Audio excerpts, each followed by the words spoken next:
नमस्कार. मी प्राजक्ताच किचन मध्ये आपलं स्वागत आहे.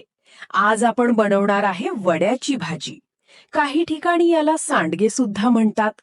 उन्हाळ्यामध्ये भाजीला काही नसेल की वड्याची भाजी बनवली जाते. आणि हो, आणखी एक, आमच्याकडे आंब्याचा रस असला की हमखास ही भाजी बनते.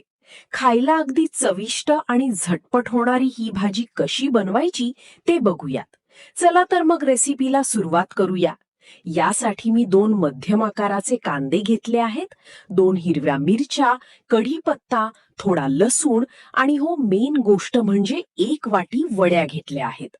आधी कांदा मिरची बारीक कापून घेऊ, लसूण सोलून घेऊ. आता काय करायचं, खलबत्ता घ्यायचा आणि त्यामध्ये थोड्या थोड्या वड्या बारीक करून घ्यायच्या. वड्या जास्त बारीक पण नाही करायच्या, नाहीतर त्याचा चुरा होतो. मी ह्या वड्या घरी बनवल्या आहेत. तुमच्याकडे नसेल तर बाजारात सुद्धा ह्या विकत मिळतात. वड्या बारीक करून झाल्या आहेत. आता लसूण आणि जिरं ठेचून घेऊ. भाजीला लागणारं सर्व साहित्य रेडी आहे. आता एका कढईमध्ये तेल टाकून गरम करून घेऊ. तेल गरम झालंय. आता यामध्ये जिरं सोडून घेऊ. जिरं छान फुललं की कांदा मिरची कढीपत्ता टाकून घेऊ. कांदा छान गोल्डन रंग येईपर्यंत भाजून घेऊ. तुम्ही बघू शकताय कांदा छान भाजला आहे. आता यामध्ये जिरं लसूण पेस्ट टाकून घेऊ आणि परतून घेऊ. लसण पण छान परतला आहे.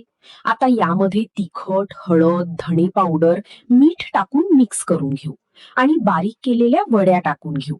2 ते 3 मिनिटं वड्या तेलामध्ये भाजून घेऊ.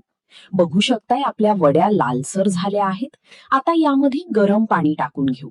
पाणी कमी जास्त लागू शकतं, पण माझा अंदाज आहे एवढं पाणी टाकलं की वड्या छान मऊसूत शिजतात.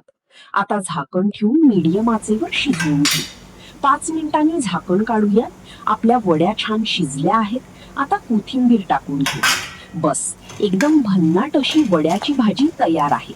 सोबत रस आणि रव्याचे पापड असतील तर मग सुखाच. काय झणझणीत झाली भाजी.